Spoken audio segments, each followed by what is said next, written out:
This is Joseph Robinson, and welcome to Man's Trash, God's Treasure.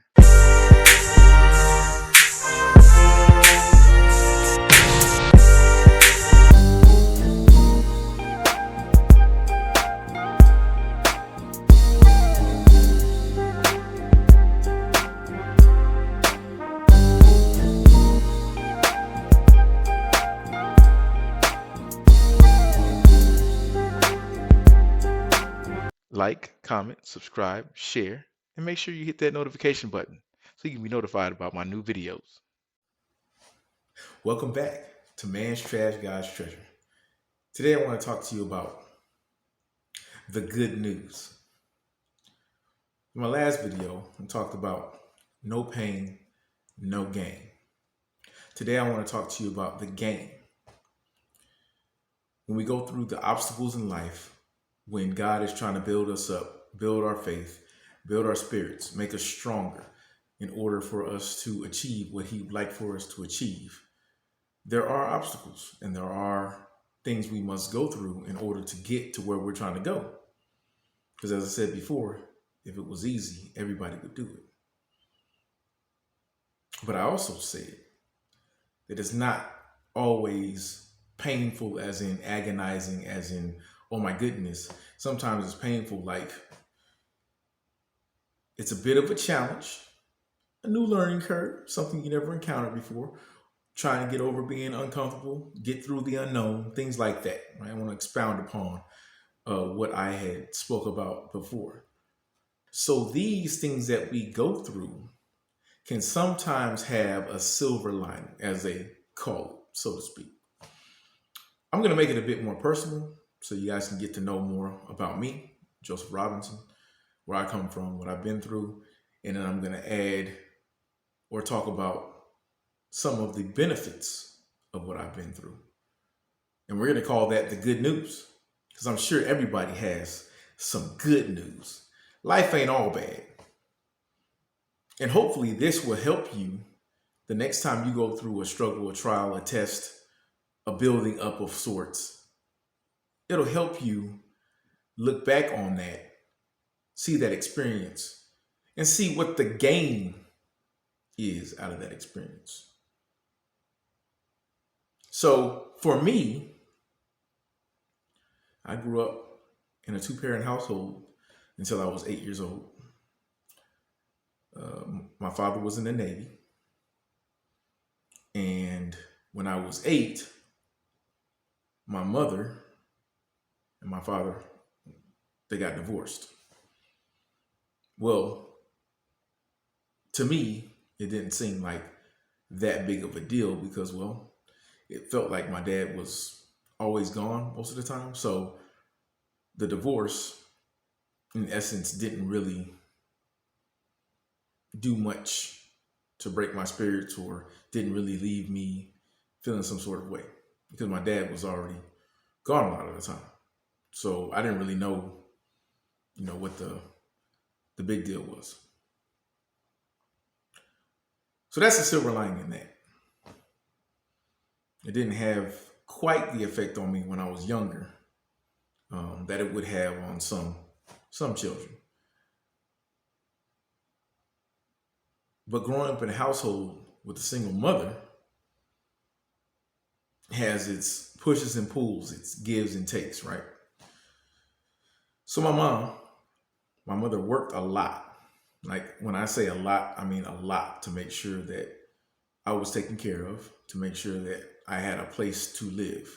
So my mom would work 12-hour, 13-hour days, and I wouldn't be able to really spend a lot of time with her. I mean, she made time, but in my younger adolescent years, it was mostly her working a lot. And I said, well, where's the good news in that? Well, one thing I learned growing up was that I'm going to have to work. She was a great example of having to work.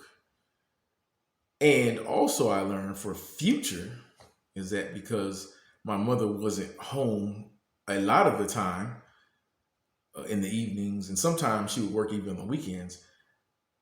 But I learned that, okay, if I'm going to have to work, I don't want to work like that. I don't want to work to where I have no time for anything else but working, or till I'm exhausted. And I seen how my mom would feel when she walked through the door. I would see how my mom reacted. I would see how tired she was. I would see how drained she was.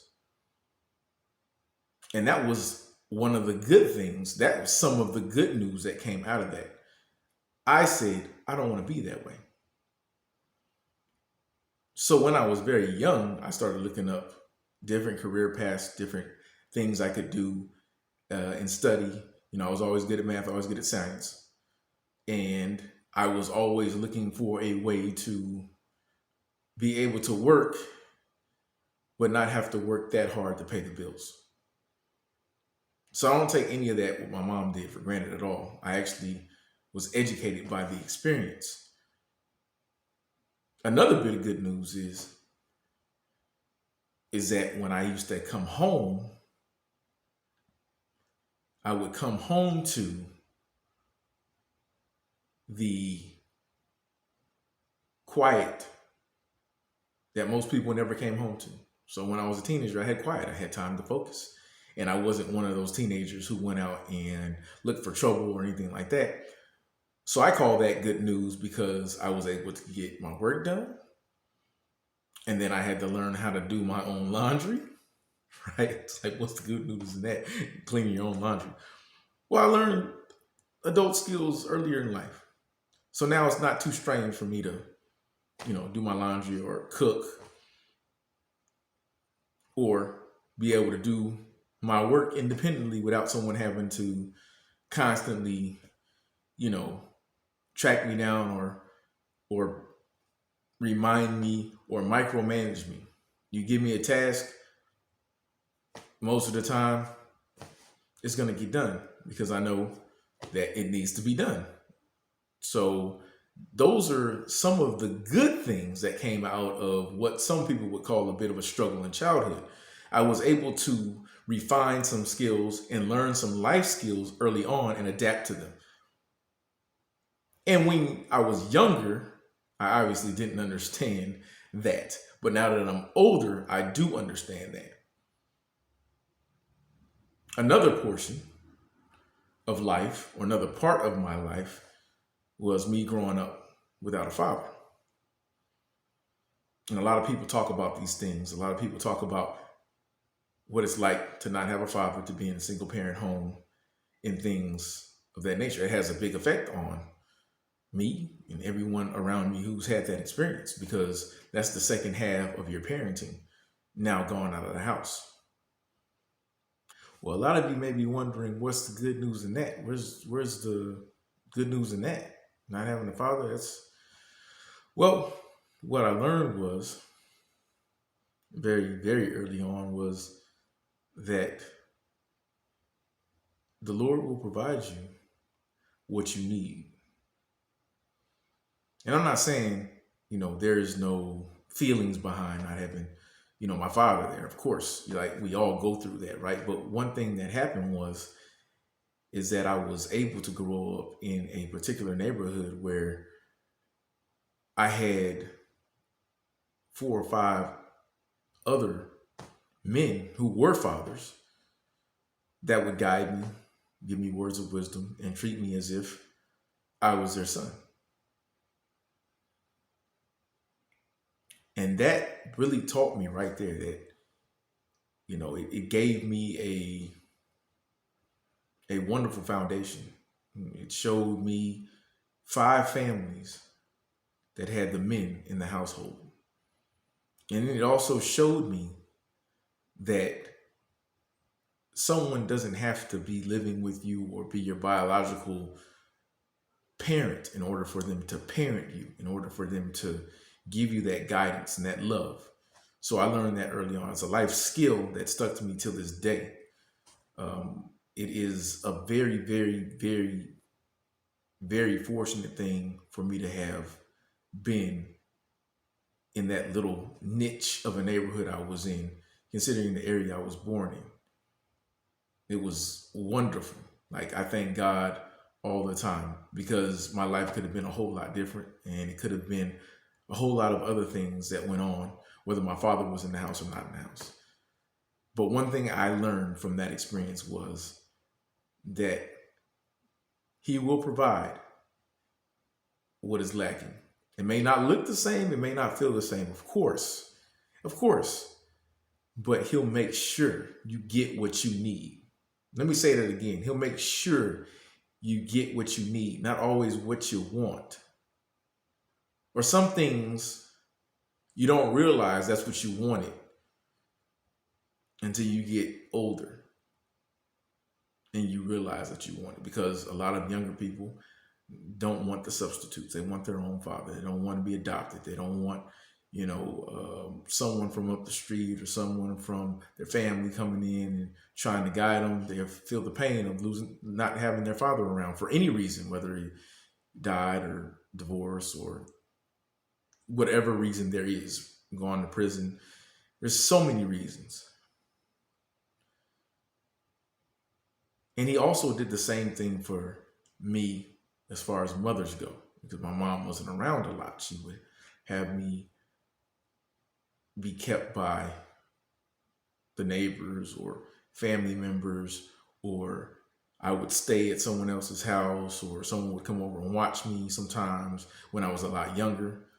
And fortunately, in that same neighborhood were wonderful mothers who had no problem opening their homes to me, had no problem feeding me at all, no problem giving me words of kindness, hugs, kisses, words of affirmation. They just believed in me. And when you're younger, you don't understand how lucky you are to have that. You don't understand how lucky you are. You have a community around you of people who genuinely care and are sacrificing along with your real parent to see that you do well. So that's the good news. The good news is that I learned early in life to be there for people, and that people will be there for me. That's the good news. That's the great news. That's what God provided me with growing up. They say it takes a village to raise a child. I had the village. I had a village. I had brothers and sisters. I had built in multiple mothers, aunties, uncles, whatever you want to call them. They were family. They were family. Still are.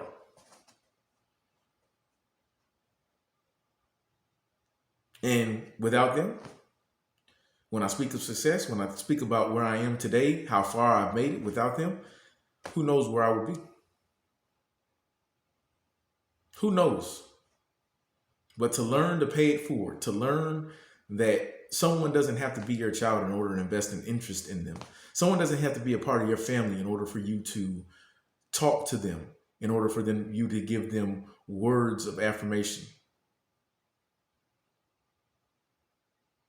In order for you to be able to support them, educate them, feed them, mentally, spiritually, physically, of course. And I tell you what, those mothers made really, really good meals. And the fathers, that barbecue's A1. That's where I learned that from. That's where I got that from. That's where I learned that from. I also had an aunt and uncle that I grew up with too, that would keep me in that same way, give me all that love, patience, caring, kindness. My uncle taught me how to work on cars. He cooked, so I watched him cook. My auntie was an educator. She would teach me all the time. I would read. I became a brain because she would have me reading these things called encyclopedias for you young guys out there. We didn't have the internet. I had a bookshelf full of encyclopedias ordered from A to Z, and whatever you wanted to learn about or look up, that's where you go.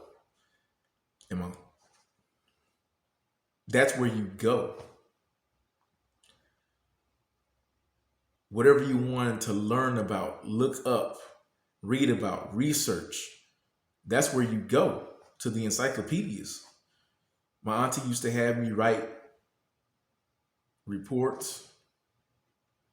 She would have me read about things I was interested in and things that I wasn't interested in, just the same, and write about them and talk about them. Her famous words to me were, "You're not going to sit around and watch TV all day. You're going to learn something." And she propelled me further in my academic career, in my education, without me even knowing that's what she was doing.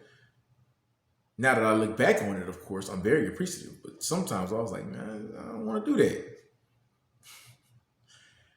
She can't tell my auntie no, though. That didn't that did not happen. That did not happen at all. But it's things like that. That's the good news. The good news is that I was able to forge these relationships, get this knowledge and wisdom, some mannerisms, some things that helped me succeed in life from people who didn't owe that to me. They didn't owe me that. They didn't have to do that.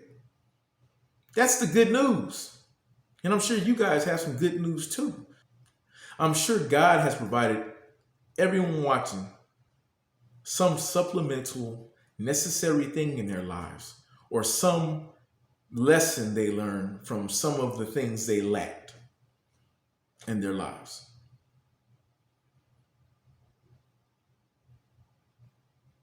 When I was getting my education, when I was in the education system, everyone knows, or most people know, that the public school system sometimes isn't the best.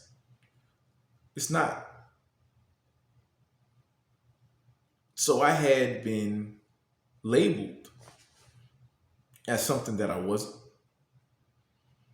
I had been told that I would never be anything. I had been told that I had ADHD, ADD, whatever you want to call it, that I was a problem child. I was told all these things. And I was put through a gambit of testing. I was put through a gambit of disciplinary action, no understanding.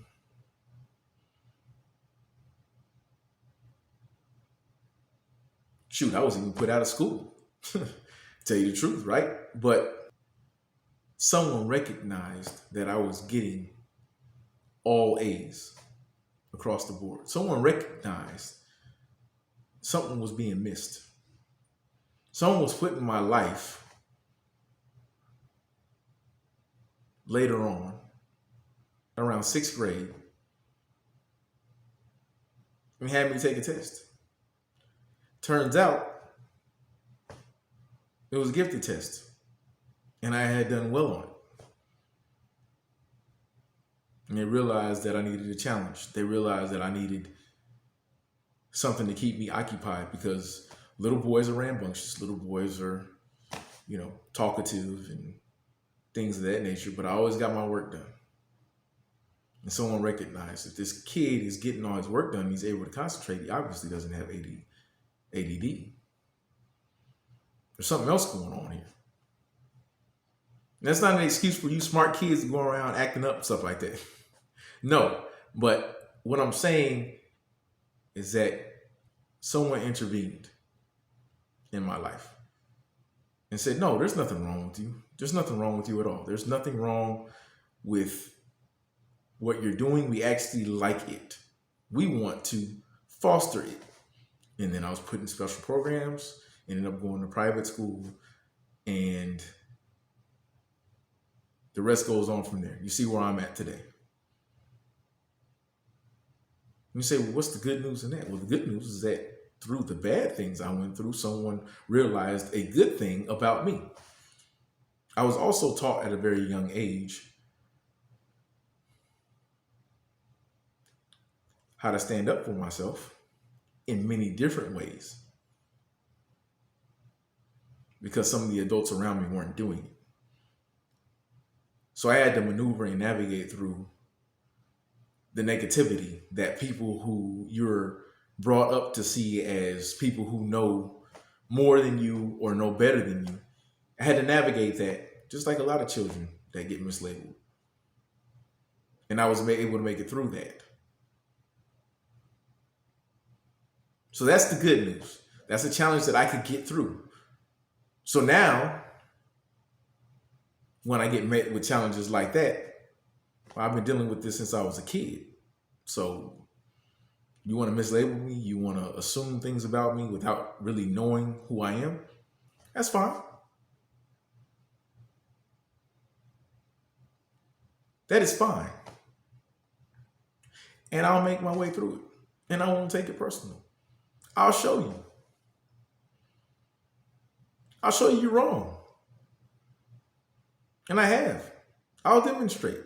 No problem at all. I don't internalize it. If you feel this way about me, you gotta prove you wrong. There's a lot of other things. A lot of other things. But it helped me to learn that sometimes in the storm I may not see it. And even now, I'm not perfect. I don't see it. I'm going through a storm now. I don't see it.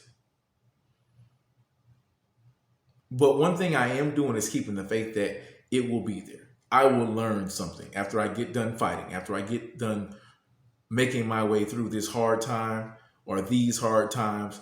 I'll see it. And I know that God's trying to show me something. And I know that he's building me up for something a lot better, a lot greater. I'm in the gym of life right now. I'm trying to lift more weight.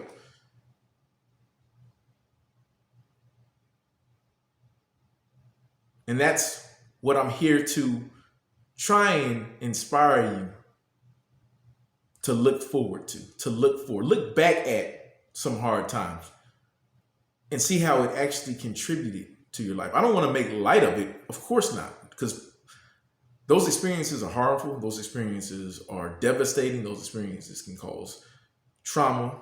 So no, that's not what I'm saying. But what I'm saying is what did you get out of that? What did you get out of the challenges that you had growing up? How did you learn? How did you move forward? And how did you get stronger? What skill set did you develop? The good news is some of the reasons why I'm sitting here talking to you guys today is because I had some help along the line. It's because I had someone else sit here and talk to me who didn't have to. I learned how to do laundry. I learned how to cook. I learned to be self-motivated, do my work, get it done. I learned how to represent my family in a good light. If I leave the neighborhood and don't behave myself, that's a bad reflection upon the people who helped me. That's a bad reflection upon the people who instilled what I know now to be right. If I don't succeed, I have no excuse. If I don't do better and act like I know better, I have no excuse. So I learned to honor those who put time in with me and not to take it for granted, because not everybody has that. And I know everybody out there has a different story. So please feel free. Put in the comments. I challenge you to put in the comments some of your good news. Some of the things that God has put in your life and allowed you to learn throughout life to make you better, to make you stronger. Some of the things you learn through adversity. Some of the things you learn through the struggle, through the storm. What did you learn? Some of the things that apply, some of the things that make you a better person. What are those things? What are those things? And how did they help you? And how did they make you feel now that you reflect upon them? Put in the comments. My good news is, this is good news. The good news is that you're still here. That's the good news. You're still here. You're still going through some things. You may be going through some things right now, but you're still here. So you got more to learn. You got more good news to tell. Everybody wants to talk about the bad news. We don't want to ignore the bad news, but let's highlight some of the good news. Let's talk about that. I know I have a lot of good things to share, and I know you have a lot of good things to share. So let me know what it is. Also, don't be afraid to tell me if you want me to talk about something in particular. But the good news is that you're God's treasure. The good news is that you're still here, fighting a good fight, doing what you need to do. I'm hoping that this video helps somebody. I hope it motivates you and inspires you to look back and say, you know what? I had a hard time here, but without me having that hard time, I wouldn't know this now. I wouldn't be here now. I wouldn't have gone there. I wouldn't have met so-and-so. I wouldn't have been able to buy this. I wouldn't have been able to do this. I wouldn't have been able to learn this. I would not have been able to learn this had it not been for that experience. And it's not to belittle the experience, but just think about who you are. You're a reflection of him. So he's going to get you through. He wants you to get through. He wants you to learn. He wants you to build. He wants you to grow. He wants you to be at that next level. He wants you to reach your full potential. He's rooting for you. He's rooting for you. He wants you to achieve greatness. So the good news is that you're God's treasure. I'm talking to you. You're right there. You're God's treasure. Oh, and make sure you say it every morning when you wake up. You're God's treasure. Because you are. Every morning, look in the mirror. Look at me right now and say in the reflection of whatever you're watching me on, I am God's treasure, because you are. You are. So give me some good news. I'll see you next time. Thank you for watching. Like, comment, subscribe, share, and make sure you hit that notification button so you can be notified about my new videos.